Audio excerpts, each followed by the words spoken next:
जय श्री सीताराम। আজি হনুমান চালিসাৰ 23 নম্বৰ আৰু 24 নম্বৰ শ্লোক আপোনালোকৰ আগত ভাঙনি কৰি ভালদৰে শুনিব। 23 নম্বৰ শ্লোকত কি কৈছে আহক আমি চাওঁ কি কৈছে। आपन तेज समारो आपे तीन लोक हाथ कापे भूत पिशाच निकट नहीं आवे महावीर जब नाम सुनावे। आपन तेज समारो आपे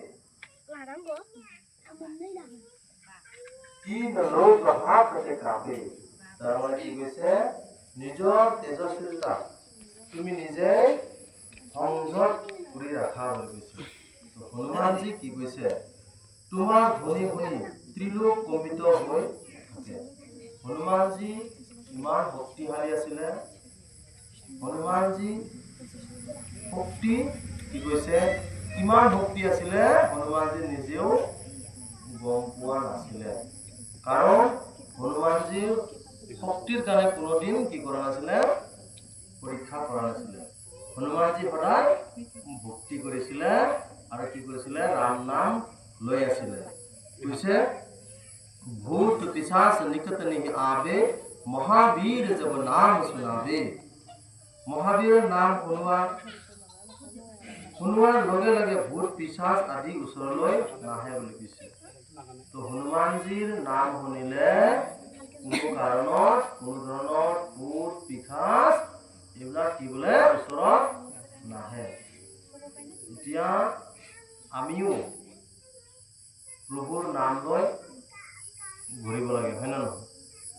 আমি ভয় কৰোঁ কেতিয়াবা যাতে আমি ৰাস্তাত ভূত প্ৰেত খালি ভূত প্ৰেত বুলি নহয়, ভূত আজিৰ তাৰিখত কিজানি ৰাস্তাত যিবিলাক আগৰ দৰে ওলাইছিলে ভূত সেনেকুৱা ভূত নাপাব।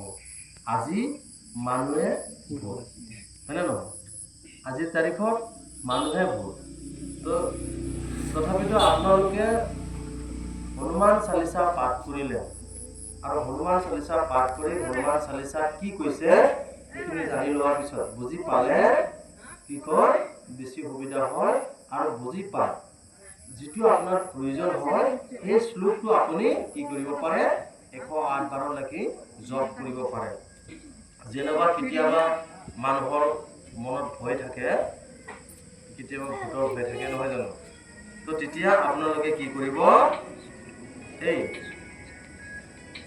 24 নম্বৰ শ্লোক 23 আৰু 24 নম্বৰ শ্লোক আপুনি পাঠ কৰিব পাৰে। আপোনালোকে आपन तेज समारो आपे तीन लोक हाथ कापे भूत पिशाच निकट नहीं आवे महावीर जब नाम सुनावे। প্ৰভু কি কৈছে হনুমানজীৰ নাম শুনিলে কোনো ধৰণৰ ভূত প্ৰেত ইয়াত নাহিব, সকলোৱে কঁপিব বুলি কৈছে। আৰু কি কৈছে তিন লোক হাতে কাপে, তিন লোকৰ যিমানখিনি বেয়া শক্তি আছে দুষ্ট শক্তি আছে হনুমানজীৰ নাম ল'লে কি হ'ব বুলি কৈছে গোটেই আঁতৰি যাব বুলি কৈছে। আমাৰ যিমান সংকট আহিব দুখ কষ্ট আহিব আমি হনুমানজীৰ নাম ল'লে হনুমানজীক স্মৰণ কৰিলে আঁতৰি যাব। তাৰ লগে লগে হনুমানজীক আহিব লাগিলে আমি কি কৰিব লাগিব প্ৰথমতে ৰামজীৰ নাম লৈ হনুমানৰ কথা ভাবিব লাগিব, হনুমানজীক ক'ব লাগিব। জয় শ্ৰী সীতাৰাম।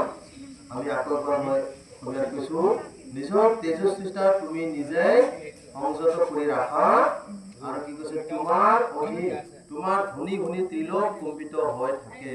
হনুমানজীক যেতিয়া জয়কাৰা দেৱী হনুমানজীক যেতিয়া জয়কাৰা যেনেকৈ আমি কৈছোঁ বলো পৱন হনুমান কি জয়। সদায় ঈশ্বৰক কি কৰিব লাগে জয়কাৰা দিব লাগে। ঈশ্বৰক বা হনুমানজীক জয়কাৰা দিলে কি কৈছে ত্ৰিলোকৰ কি হৈছে যিমান বেয়া শক্তি আছে সিহঁতে কম্পিত হয়, ভয় খায় বুলি কৈছে, আঁতৰি যাব বুলি কৈছে। সেইকাৰণে আমি মাজে মাজে কি কৰিব লাগে জয়কাৰা দিব লাগে। আৰু কি কৈছে মহাবীৰৰ নাম শুনাৰ লগে লগে ভূত পিশাচ আদি সকলোবোৰ কি হয় সেই স্থানৰ পৰা আঁতৰি যায়। সেইকাৰণে আমিও কি কৰিব লাগে ঘৰত হনুমানজীৰ জয়কাৰা লগাব লাগে। হনুমানজীৰ পতাকা আমি কি কৰিব লাগে, লগাব লাগে, ধ্বজা লগাব লাগে, হয়নে নহয়? এইটো মঙ্গলবাৰে নিবাল পালি ভাল না? হয়, মঙ্গলবাৰে মঙ্গলবাৰে আনিব, ইয়াত পবিত্ৰীকৰণ কৰি শুদ্ধিকৰণ কৰি আপোনালোকে নিব পাৰিব। এনেকা লগাব আৰু পাৰাত লোকে অলপ ঔষধ দিব। আমি যেনেকুৱা ঔষধ দিছোঁ, আশ্ৰমত যেনেকুৱা আছে এনেকুৱা ঔষধ দিব, যাতে ওপৰতো মানে একো বস্তু আহিব নোৱাৰে। হনুমানজীৰ কৃপা সদায় যাতে মংগল হৈ থাকে। আজিৰ তাৰিখত আমাৰ মানুহ কি কৰি আছে, ধ্বজা লগোৱাৰ ঠাইত কি কৰিছে, জোতা চেণ্ডেল আৰু চোৱা বাহিনী আলাই আছে। সিদিনা মই আধা ৰাস্তাত কাৰোবাৰ ঘৰত দেখিছোঁ, দিবাকুচি ফালে যাওঁতে। তো সেনেকুৱা কৰাৰ পৰ আমি যদি ঈশ্বৰৰ ধ্বজা লগাওঁ, তেতিয়াই আমাৰ কি হ'ব, শান্তি হ'ব, প্ৰভু আহিব। আৰু ঘৰ সদায় আমি যিমান পৰিষ্কাৰ, ঈশ্বৰ সদায় পৰিষ্কাৰ জাগাতহে আহে। আমি যিমান পৰিষ্কাৰ ৰাখিম, পৰিষ্কাৰ থাকিম, ঈশ্বৰে আমাৰ ঘৰত স্থান ল'ব, নহ'লে আঁতৰি যাব। জয় শ্ৰী সীতাৰাম।